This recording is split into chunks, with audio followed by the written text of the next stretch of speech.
Hello বন্ধুরা, আমার নাম বিপ্লব চৌধুরী এবং আপনারা দেখছেন বিপ্লব কেমিস্ট্রি।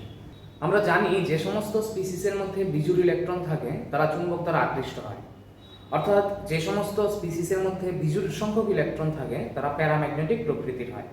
অক্সিজেন অণু দুইটি অক্সিজেন পরমাণু দিয়ে তৈরি। প্রত্যেকটা অক্সিজেন পরমাণুতে 8টি করে ইলেকট্রন রয়েছে, সুতরাং একটা অক্সিজেন অণুর মধ্যে মোট 16টা ইলেকট্রন রয়েছে। তাহলে অক্সিজেন অণুর মধ্যে জোড় সংখ্যক ইলেকট্রন রয়েছে, তার মধ্যে বিজোড় সংখ্যক ইলেকট্রন নেই। কিন্তু দেখা গেছে অক্সিজেন অণু চুম্বক দ্বারা আকৃষ্ট হয়, অর্থাৎ অক্সিজেন অণু প্যারাম্যাগনেটিক প্রকৃতির। তাহলে সাধারণ ভ্যালেন্স বন্ড থিওরি অনুযায়ী বা অন্য তত্ত্বগুলি অনুযায়ী এই অক্সিজেনের যে চৌম্বক ধর্ম সেটাকে ব্যাখ্যা করা যায় না।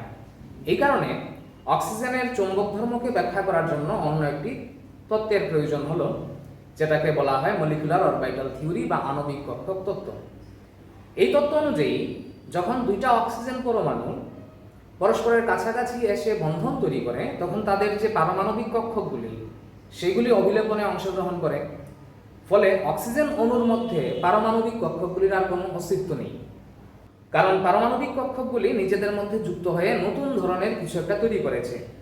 এই যে নতুন ধরনের কক্ষক তৈরি করলো সেইগুলিকে বলা হয় অক্সিজেনের আণবিক কক্ষক।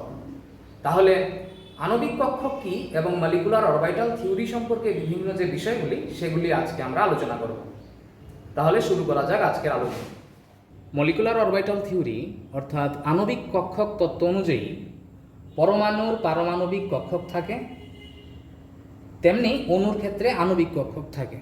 স্বাভাবিকভাবেই পরমাণু যখন রাসায়নিক বন্ধনে আবদ্ধ হয়, পরমাণুগুলি যখন রাসায়নিক বিক্রিয়া করে নেয়, তখন তাদের মধ্যে থাকা যে কক্ষকগুলি রয়েছে সেই কক্ষকগুলিও পরস্পরের সঙ্গে যুক্ত হয়ে যায়।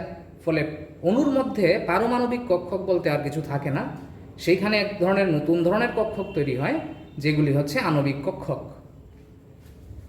2 নাম্বার হচ্ছে পারমাণবিক কক্ষক একটি পরমাণুর নিউক্লিয়াস দ্বারা নিয়ন্ত্রিত হয়, কিন্তু আণবিক কক্ষক একাধিক পরমাণুর নিউক্লিয়াস দ্বারা নিয়ন্ত্রিত হয়। যেমন অক্সিজেনের একটা পরমাণুর মধ্যে যে পারমাণবিক কক্ষকগুলি থাকে সেগুলি একটা পরমাণুর বাইরেই অবস্থান করে, কিন্তু দুইটা অক্সিজেন পরমাণু মিলে যখন একটা অক্সিজেনের অণু তৈরি করে তখন তার বাইরে যে দুইটা অক্সিজেন পরমাণুর পারমাণবিক কক্ষকগুলি একসঙ্গে যুক্ত হয়ে যে আণবিক কক্ষক তৈরি করেছে সেই আণবিক কক্ষকগুলি কিন্তু দুইটা অক্সিজেনের যে পরমাণু সেই দুইটা অক্সিজেনের পরমাণুর বাইরে রয়েছে। তাই আণবিক কক্ষক একাধিক পরমাণুর নিউক্লিয়াস দ্বারা নিয়ন্ত্রিত হয়, যেখানে পারমাণবিক কক্ষক একটা পরমাণুর নিউক্লিয়াস দ্বারা নিয়ন্ত্রিত হয়। তাহলে পারমাণবিক কক্ষকগুলি নিজেদের মধ্যে যুক্ত হয়ে আণবিক কক্ষক তৈরি করে। 3 নাম্বার হচ্ছে পারমাণবিক কক্ষকগুলি লিনিয়ার কম্বিনেশন অফ অ্যাটমিক অরবিটালের সাহায্যে আণবিক কক্ষক তৈরি করে। Linear combination of atomic orbital এর মানে যখন কোনো অণু গঠিত হয়, দুইটা পরমাণু বা একাধিক পরমাণুর সংযোগে যখন কোনো অণু তৈরি হয় তখন সেই পরমাণুগুলির মধ্যে যে পারমাণবিক কক্ষকগুলি রয়েছে তারা নিজেদের মধ্যে linear combination of atomic orbital এই পদ্ধতিতে তা যুক্ত হয় এবং আণবিক কক্ষক তৈরি করে। তাহলে আমরা দেখলাম পারমাণবিক কক্ষকগুলি নিজেদের মধ্যে যে পদ্ধতিতে যুক্ত হয়ে আণবিক কক্ষক তৈরি করে তাকে বলা হয় linear combination of atomic orbital. এবার এই লিনিয়ার কম্বিনেশন অফ অ্যাটমিক অরবিটালটা কিভাবে হয় সেটা সম্বন্ধেও কিছু কথা বলা হয়েছে। যেমন প্রায় একই শক্তি সম্পন্ন পারমাণবিক কক্ষকগুলি নিজেদের মধ্যে যুক্ত হবে এবং তারা আণবিক কক্ষক তৈরি করবে।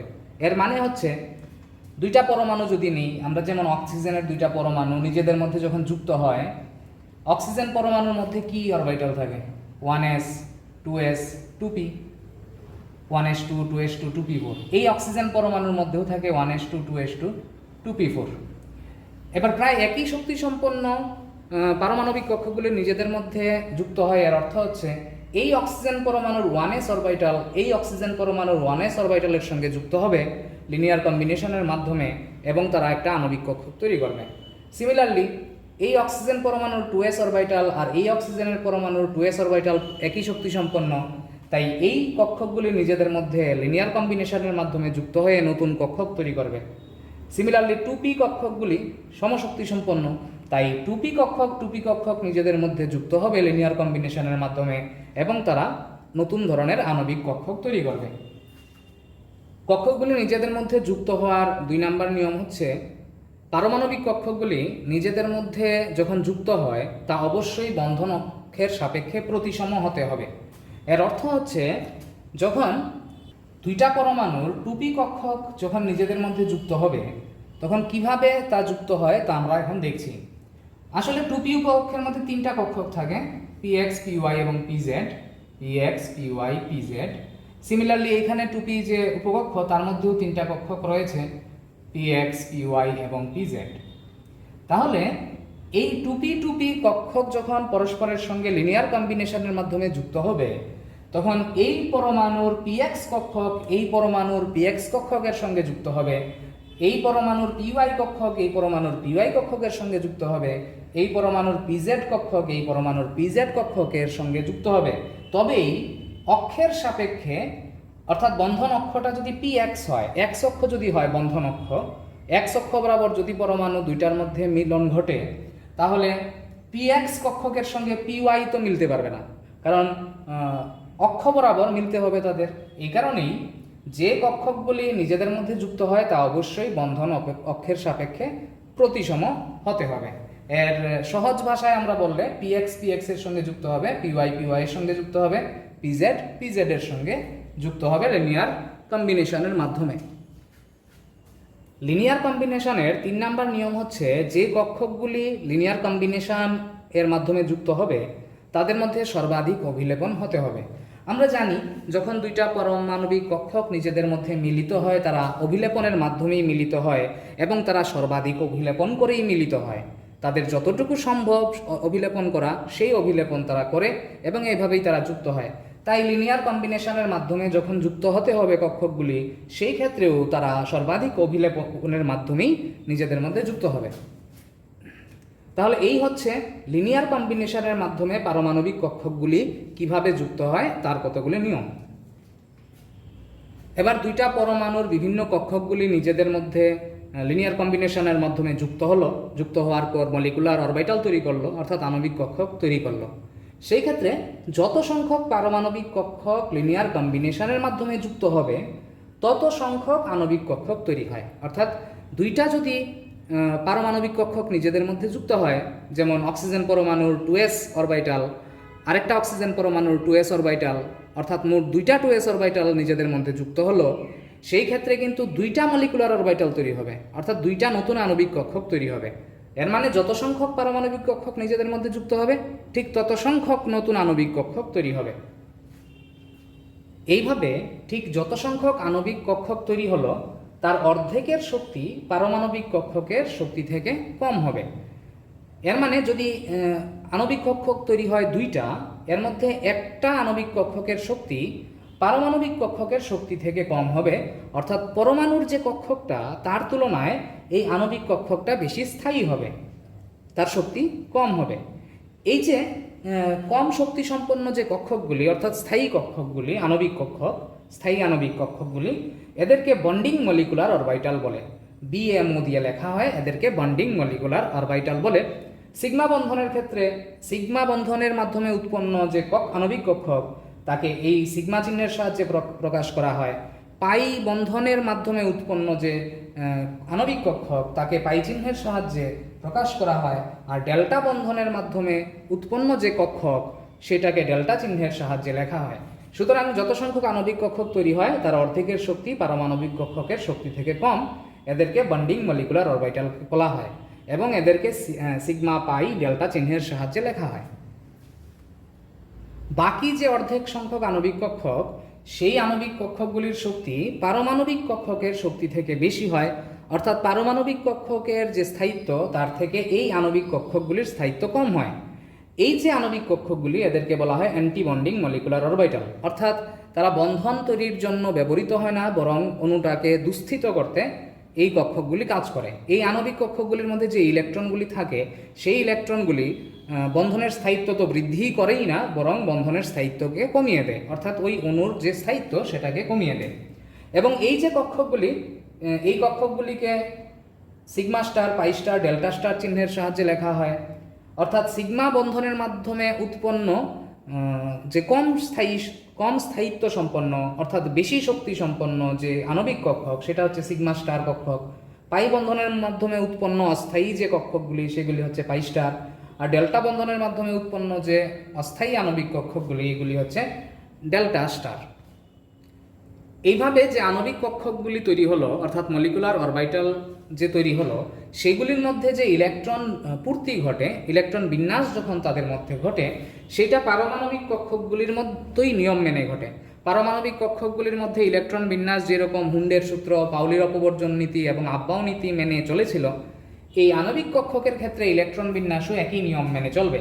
অর্থাৎ আণবিক কক্ষকের ক্ষেত্রে ইলেকট্রন বিন্যাস আব্বাও নীতি, পাউলির অপবর্জন নীতি এবং হুন্ডের নিয়ম এগুলি মেনে চলবে। তাহলে আমরা বুঝলাম যখন দুইটা পারমাণবিক কক্ষক অর্থাৎ দুইটা অ্যাটমিক অরবিটাল নিজেদের মধ্যে লিনিয়ার কম্বিনেশনের মাধ্যমে যুক্ত হয়, দুইটা আণবিক কক্ষক তৈরি হয়। এর মধ্যে একটা হচ্ছে বন্ডিং মলিকুলার অরবিটাল এবং আরেকটা হচ্ছে অ্যান্টি বন্ডিং মলিকুলার অরবিটাল। যেমন এখানে দুইটা পারমাণবিক কক্ষক নিজেদের মধ্যে লিনিয়ার কম্বিনেশনের মাধ্যমে যুক্ত হয়েছে, হওয়ার ফলে দুইটা মলিকুলার অরবিটাল তৈরি হয়েছে। এই দুইটা মলিকুলার অরবিটালের মধ্যে একটা অরবিটালের স্থায়িত্ব কম এবং আরেকটা অরবিটালের স্থায়িত্ব বেশি। যেই অরবিটালের স্থায়িত্ব বেশি সেটার মধ্যে যখন ইলেকট্রন প্রবেশ করে সেটা অণুটাকে স্থায়িত্ব প্রদান করে, আর যেই অরবিটালের স্থায়িত্ব কম অর্থাৎ যে অরবিটালটা অস্থায়ী সেইখানে যখন ইলেকট্রন প্রবেশ করে সেই সেই কক্ষকে থাকা ইলেকট্রনগুলি অণুটাকে দুঃস্থিত করে তোলে। যেমন এই অরবিটালটা হচ্ছে বন্ডিং মলিকুলার অরবিটাল, এটাকে বিএমও এর সাহায্যে লেখা হয়, আর এটাকে বলা হয় অ্যান্টি বন্ডিং মলিকুলার অরবিটাল এবিএমও। তাহলে বন্ডিং মলিকুলার অরবিটালে যখন ইলেকট্রন থাকবে তখন অণুটা সুস্থিত হবে, আর অ্যান্টি বন্ডিং মলিকুলার অরবিটালে যখন ইলেকট্রন থাকবে তখন অণুটা দুঃস্থিত হবে। তাই কোনো একটা অণুর স্থায়িত্ব কতটুকু হবে তা আমরা বুঝতে পারবো তার বন্ডিং মলিকুলার অরবিটালে কয়টা ইলেকট্রন রয়েছে আর অ্যান্টি বন্ডিং মলিকুলার অরবিটালে কয়টা ইলেকট্রন রয়েছে সেটার পার্থক্যের উপর ভিত্তি করে।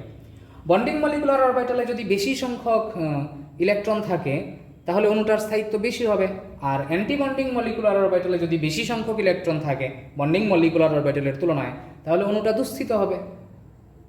এই যে অণুটার সুস্থিতি বা দুঃস্থিতি বা অণুটার মধ্যে কয়টা বন্ধন তৈরি হবে সেটাকে এই সূত্রের সাহায্যে তাই আমরা লিখতে পারি। এই বন্ড অর্ডার বের করা হয় এইভাবে, বিও হচ্ছে বন্ড অর্ডার। বন্ড অর্ডার বা বন্ধনক্রম ইকুয়াল টু বিএমওতে ইলেকট্রন সংখ্যা মাইনাস এ বিএমওতে ইলেকট্রন সংখ্যা ডিভাইডেড বাই 2। অর্থাৎ বন্ধনক্রম আমরা এইভাবে বের করতে পারি, বন্ডিং মলিকুলার অরবিটালে কয়টা ইলেকট্রন রয়েছে তার থেকে আমরা অ্যান্টি বন্ডিং মলিকুলার অরবিটালে কয়টা ইলেকট্রন রয়েছে সেটা বাদ দেব এবং সেই সংখ্যাটাকে 2 দিয়ে ভাগ করে দেব, তাহলে আমরা বন্ধনক্রম বা বন্ড অর্ডার পেয়ে যাব। এই বন্ড অর্ডার হচ্ছে কোনো একটা অণুর মধ্যে যে দুইটা পরমাণু বা একাধিক পরমাণু থাকে তাদের মধ্যে কয়টা বন্ধন রয়েছে সেটা বোঝায়। যেমন বন্ড অর্ডারে যদি 2 আসে একটা অণুর, তখন আমরা বুঝবো যে ওই অণুর মধ্যে যে দুইটা পরমাণু রয়েছে তাদের মধ্যে একটা দ্বিবন্ধন রয়েছে। বন্ড অর্ডার যদি 3 আসে তাহলে আমরা বুঝবো ওই অণুর মধ্যে যে পরমাণুগুলি রয়েছে, যে দুইটা পরমাণু রয়েছে তাদের মধ্যে ত্রিবন্ধন রয়েছে। তাহলে এই বন্ড অর্ডার বা বন্ধন ক্রমের সাহায্যে আমরা বুঝতে পারি অণুটার স্থায়িত্ব কতটুকু হবে। বন্ড অর্ডার যত বেশি হবে স্বাভাবিকভাবেই তার স্থায়িত্বও তত বেশি হবে, কারণ বন্ধনের সংখ্যা বৃদ্ধি পেলে স্থায়িত্ব বেশি হয়। সুতরাং বন্ড অর্ডার থেকে আমরা প্রথমেই বের করতে পারি অণুর স্থায়িত্ব। বন্ড অর্ডার বেশি হলে অণুর স্থায়িত্ব বেশি হবে। 1 নাম্বার হচ্ছে বন্ড অর্ডার বেশি হলে অণুর স্থায়িত্ব বেশি হবে। 2 নাম্বার হচ্ছে এই বন্ড অর্ডার থেকে আমরা বন্ড লেংথ বের করতে পারি, বন্ধন দৈর্ঘ্য বের করতে পারি। আমরা জানি যে বন্ড অর্ডার বেশি অর্থাৎ বন্ধনের সংখ্যা যদি বেশি হয় এর মানে আমরা জানি এক বন্ধন থেকে দ্বিবন্ধনের শক্তি বেশি, অর্থাৎ দ্বিবন্ধন বেশি শক্তিশালী বন্ধন, এই কারণে দ্বিবন্ধনের যে দৈর্ঘ্য এক বন্ধন থেকে ছোট হয়। আবার ত্রিবন্ধন আরও শক্তিশালী, তাই ত্রিবন্ধনের দৈর্ঘ্য দ্বিবন্ধন থেকেও ছোট হয়। তাই বন্ড অর্ডার বেশি হলে বন্ধন দৈর্ঘ্য কম হয় এবং বন্ধন শক্তি অনেক বেশি হয়। আর বন্ড অর্ডার বেশি হলে অণুর স্থায়িত্বও অনেক বেশি হয়। তাহলে বন্ড অর্ডার যদি বেশি 0 আসে তাহলে আমরা বুঝবো যে অণুটার স্থায়িত্ব নেই। বন্ড অর্ডার যদি বেশি আসে এর মানে বন্ড অর্ডার যদি 0 আসে এর মানে হচ্ছে কি বন্ডিং মলিকুলার অরবিটালে যত সংখ্যক ইলেকট্রন রয়েছে অ্যান্টি বন্ডিং মলিকুলার অরবিটালেও তত সংখ্যক ইলেকট্রন রয়েছে, অর্থাৎ যতগুলি আণবিক কক্ষক অণুটাকে স্থায়িত্ব প্রদান করছে ততগুলি আণবিক কক্ষক ওই অণুটাকে দুস্থায়িত্ব অর্থাৎ অস্থায়িত্ব প্রদান করছে। এই কারণে বন্ড অর্ডার যদি 0 হয় এর মানে ওই অণুটা সুস্থিত নয়, তাই অণুটার কোনো অস্তিত্ব থাকবে না। এখন আমরা বিভিন্ন মলিকুলার অরবিটালগুলির সাহায্যে ইলেকট্রন বিন্যাস আলোচনা করব। এক্ষেত্রে আমরা শুধুমাত্র হোমোনিউক্লিয়ার ডাইঅ্যাটমিক মলিকুলের কথাই বিবেচনা করব। অর্থাৎ একই ধরনের দুটি পরমাণু যখন অণু তৈরি করে রাখে, সেই ক্ষেত্রে আণবিক কক্ষকটা কীরকম হয় সেটা আমরা আলোচনা করব। ধরে নিচ্ছি শক্তি এদিক দিয়ে গেলে বৃদ্ধি পাচ্ছে, এনার্জি ইনক্রিজ করছে নিচের থেকে উপরের দিকে গেলে। আরও ধরে নিচ্ছি দুইটা পরমাণু রয়েছে, এই দুইটা পরমাণু একই ধরনের দুইটা পরমাণু, ধরে নিচ্ছি পরমাণু দুইটা হচ্ছে এক্স এবং তার যে কক্ষকগুলি হচ্ছে 1s 2s 2p। তাহলে এই ক্ষেত্রে 1s এর শক্তি সবচেয়ে কম, তারপর 2s এর শক্তি, তারপর 2p এর শক্তি। তাহলে আমরা কিভাবে লিখতে পারি? এই একটা এক্স পরমাণুর জন্য আমরা 1sকে এখানে লিখতে পারি শক্তি সবচেয়ে কম, তারপর 2s শক্তি একটু বেশি, তারপর 2p শক্তি আরেকটু বেশি। সিমিলারলি আরেকটা এক্স পরমাণুকে আমরা এদিকে লিখব, আরেকটা এক্স পরমাণুর জন্য 1s এর শক্তি সবচেয়ে কম, 2s এর শক্তি, তারপর 2p এর শক্তি। লক্ষ্য করার বিষয় হচ্ছে দুইটা ক্ষেত্রেই 1s সেম লাইনে আছে, অর্থাৎ দুটো 1s কক্ষকের যে শক্তি একই রকম, সেমভাবে দুইটা 2s কক্ষকের শক্তিও একই, সেমভাবে দুইটা 2p কক্ষকের শক্তিও সেম। এবার দুইটা 1s কক্ষক যখন নিজেদের মধ্যে লিনিয়ার কম্বিনেশনের মাধ্যমে যুক্ত হবে, তখন একটা আণবিক কক্ষক তৈরি হবে। তখন দুইটা আণবিক কক্ষক তৈরি হবে, কারণ যত সংখ্যক পারমাণবিক কক্ষক নিজেদের মধ্যে যুক্ত হয়, ঠিক তত সংখ্যক আণবিক কক্ষকই তৈরি হয়।